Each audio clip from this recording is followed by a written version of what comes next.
I'm Rachel from Away with the Fairies, and today I wanted to show you one of our new fairy garden kits, the Fairy Cottage Garden, and I'm going to show you how to make it from scratch. So I've chosen a plastic barrel type tub. I like these because they're maintenance free and they're lightweight. I just picked this up at a local garden centre, and just make sure you've got a drainage hole in the bottom, because in this activity I'm going to use real plants. First of all, I'm going to add some gravel to the bottom of the pot just to create some drainage. Next, I'm going to fill it up with some potting compost. You can pick this up easily in a local garden centre or supermarket. So I'm just going to fill it up to the brim. So with this fairy garden, I wanted to create an old-fashioned sort of cottage garden feel. So what we've got is two lovely solar teapot houses. They're going to be the focal point of the garden. So I'm going to place those just at the back here, and then I can plan where I'm going to put everything else. So we've got the lovely blue one and the pink one. So next I'm going to talk you through some of the plants I've chosen. I've picked out some alpines that are fantastic for fairy gardening. They don't get too big and they creep into all the nooks and crannies, filling any spaces that you might end up with. I've picked out a lovely Armeria maritima for the back, which has gorgeous pink flowers. It's got a bit of height, so I'm going to put that in between the two teapots.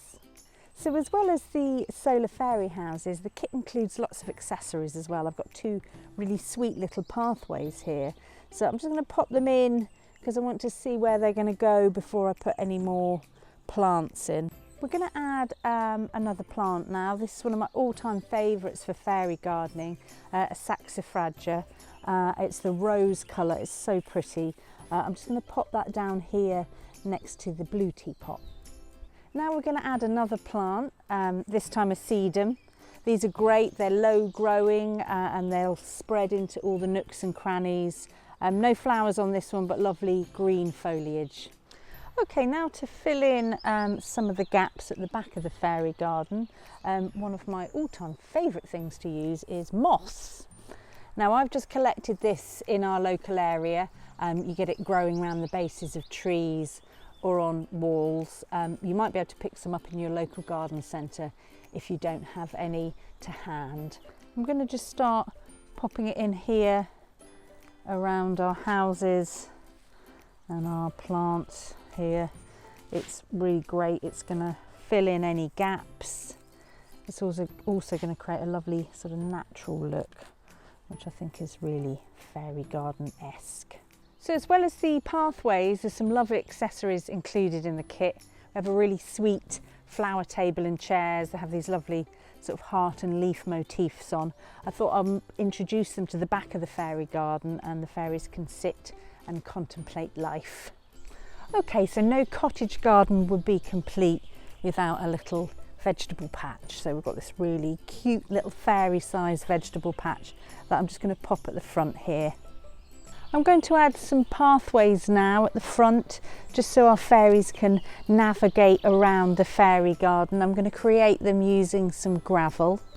I've filled this whole area around the veg patch with the gravel. It also creates a nice contrast from the moss. So we're on to the last few bits now to finish off our fairy garden. Now I'm going to add some other little accessories, an adorable leaf wheelbarrow, a gorgeous little bucket, and also a sweet little fairy who's going to sit and contemplate her fairy garden. Finally, I'm going to add the birdie fairy garden sign, which just completes the fairy cottage garden, and I think you'll agree it looks really lovely. So don't forget, this whole kit can be bought on our website. It includes the fairy houses and all the accessories for you to make at home.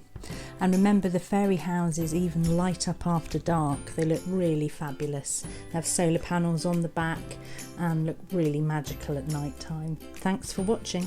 Bye bye.